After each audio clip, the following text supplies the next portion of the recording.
So today I am with you to make you understand chapter number 2 of class 12 physical education CBSE.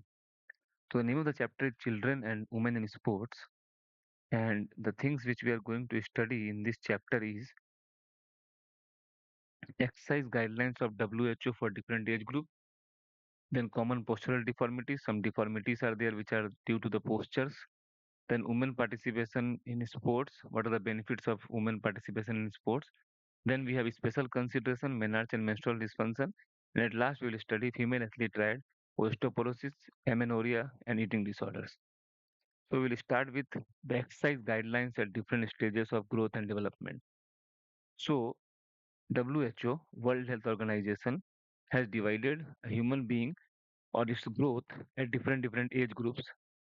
And according to that, we will learn ki how that exercise guidelines has been given, means कौन से age group में किस तरीके की different exercises करनी चाहिए।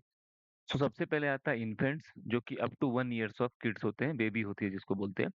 तो उस वक्त पे जो है सो फिजिकली एक्टिव होना चाहिए several times in a day by through varieties of different way से उनको एक्टिव रखना चाहिए। फ्लोर बेस्ड प्ले हो गया, जितना ज़्यादा फ्लोर बेस्ड प्ले होगा उतना ज़्यादा बेटर होगा बच्चे के लिए। For those not yet mobile, इस एज पे मोबाइल बिल्कुल अलाउ नहीं होती है। This includes at least 30 minute in prone position. Tummy time जिसको बोलते हैं, प्रोन पोजिशन में मिनिमम 30 मिनट उसको रहना चाहिए। और मोस्ट प्रोबेबली जो है सो कोशिश करना चाहिए कि उसको डे वाइल अवेक रखा जाए। Not be restrain for more than 1 hour at a time. कोई भी एक की एक्टिविटी जैसे प्राम्स हो गया, स्ट्रॉलर हो गई, हाई चेयर हो गया, स्ट्रेप्ड हो गया, केयर गिवर को बैक पे जो लेके चलते हैं, तो ये सब चीज पे जो है ज्यादा 1 घंटे से ज्यादा का टाइम नहीं देना चाहिए कंटिन्यूअसली जिसे बोलते हैं। Then screen time not recommended है इस एज ग्रुप में, जैसा मैंने पहले बताया आपको। और sedentary engaging in reading and story telling with a care giver is encouraged. अब जो है सो उस एज ग्रुप में जो है सो स्टोरी टेलिंग हो गया या फिर रीडिंग हो गया, ये सब जो है सो किसी केयर गिवर के साथ दे सकते हैं। मिनिमम 14 to 17 आवर्स जो 0 to 3 मंथ ऑफ एज में, and 12 to 16 hours for 4 to 11 month of age is good quality sleep including the naps of a baby is required. Next हम आ जाते हैं टॉडलर्स पे। इसका नाम टॉडलर्स दिया गया, 1 to 2 ईयर्स ऑफ एज। इसमें जो है सो 180 minutes at least different physical activities में लगाना चाहिए, जहाँ पे इंटेंसिटी थोड़ा मॉडरेट टू विगरस हो। फिजिकल एक्टिविटी होनी चाहिए जो एक दिन में होना चाहिए। Not be restrain for more than 1 hour. इसमें भी सेम पहले वाले की तरह 1 घंटे से ज्यादा तक एक ही जैसी एक्टिविटी, जैसे प्राम्स हो गया, स्ट्रॉलर्स पे हो गया, हाई चेयर्स पे बच्चों को लेके घूमते हैं लोग, वो सब चीजें ज्यादातर 1 घंटे से ज्यादा का टाइम नहीं करना चाहिए। 1 ईयर ओल्ड की बात करूँ तो sedentary screen time such as watching TV, video game, playing computer games, ये सब रिकमेंडेड नहीं होती है। जो 2 ईयर्स के बच्चे हैं उसको जो है सो स्क्रीन टाइम दे सकते हैं, वो भी लेस देन 1 आवर और 1 आवर तक ही, जितना कम हो उतना बेटर हो। And that 1 hour can be recommended as watching cartoons और watching some poems on the TV. Same पहले वालों की तरह जो है सो इसमें भी बच्चे को आप स्टोरी टेलिंग या फिर रीडिंग में डाल सकते हैं। 11 14 आवर्स ऑफ गुड क्वालिटी जो है सो इंक्लूडिंग रिक्वायरमेंट होती है इसके अंतर्गत। और regular sleep and wake up time भी इसके अंदर होना चाहिए। देन अगर नेक्स्ट मैच में चिल्ड्रन 3 to 4 ईयर्स की बात करूं, तो at least 180 minutes variety types of physical activity होना चाहिए, जहाँ पे इंटेंसिटी जो है सो बढ़ानी चाहिए। 60 मिनट जो है सो moderate to vigorous intensity physical activity होनी चाहिए throughout the day. Better not to be restrain for more than 1 hour at a time. एक बार में 1 घंटे से ज्यादा की एक्टिविटी नहीं होनी चाहिए। सेम यहाँ भी प्राम्स, स्ट्रॉलर्स और sit for extended period time, ज्यादा देर तक कंटिन्यू बैठे रहना, वो भी नहीं होना चाहिए।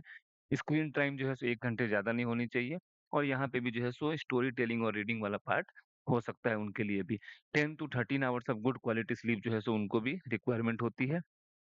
अगर मैं बात करूँ children and youth 5 to 17 years, जब वो ग्रोइंग हो जाती है, children do at least an average of 60 minute per day of moderate to vigorous intensity, mostly aerobic physical activity, और अक्रॉस द वीक करनी चाहिए उनको। मिनिमम जो है 60 मिनट का एक्सरसाइज करना चाहिए, जिसमें मॉडरेट टू विगरस इंटेंसिटी वाली एक्टिविटी हो, जैसे कि एरोबिक एक्टिविटी हो गया, फिजिकल एक्टिविटी हो गया। पूरे वीक में इसको कंटिन्यू करना चाहिए। should incorporate various vigorous intensity aerobic activities as well as those that strengthen muscle and bone। और इस एज पे ऐसे एक्सरसाइज करने चाहिए, ऐसे एक्टिविटीज करनी चाहिए इंटेंसिटी वाले, जिससे कि उनके बोन्स और मसल्स जो है सो स्ट्रेंथन हो, कम से कम 3 दिन वीक में। और should limit the amount of time spend being sedentary, particular the amount of recreational screen time. Screen time को जो जितना कम हो सके उतना कम करना चाहिए। देन एक मेन एज है एडल्ट जिसको बोलते हैं 18 to 64 years of age should do at least 150 to 300 minutes of moderate intensity और week physical activity. 150 to 300 minutes minimum जो है सो उनको करना चाहिए फिजिकल एक्टिविटी।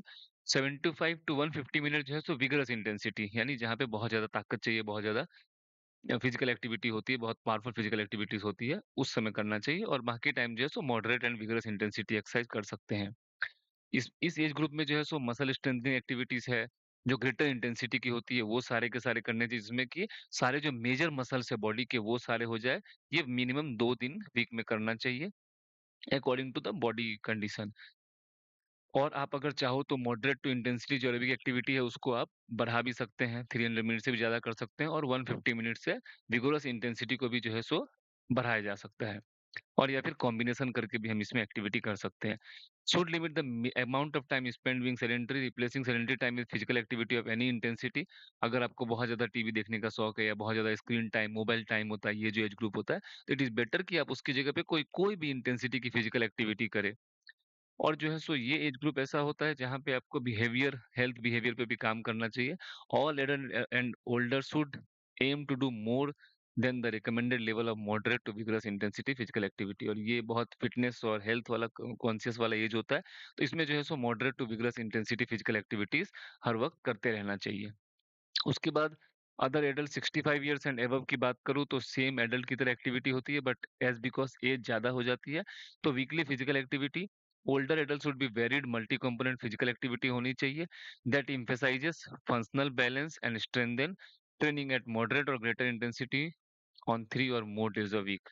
स्ट्रेंथ ट्रेनिंग जो है 3 या 3 से ज्यादा दिन कर सकते हैं, जिससे कि उनकी जो फंक्शनल कैपेसिटी है वो बने रहे। और इस एज ग्रुप पे जो है ज्यादातर फिजिकल एक्टिविटी पे ध्यान देनी चाहिए ताकि फिटनेस बना रहे। और मल्टी कंपोनेंट फिजिकल एक्टिविटी करना चाहिए, स्पीड, स्ट्रेंथ, फ्लेक्सिबिलिटी, इन सब के लिए थोड़ा थोड़ा थोड़ा थोड़ा करना चाहिए, क्योंकि एज ग्रुप ज्यादा हो जाती है और सीनियर सिटीजन में आ जाते हैं तो बहुत ज्यादा प्रेशराइज नहीं करना चाहिए इसके ऊपर। सो ये था आपका WHO का एक्सरसाइज गाइडलाइंस। इसके बाद हम नेक्स्ट टॉपिक देख लेते हैं।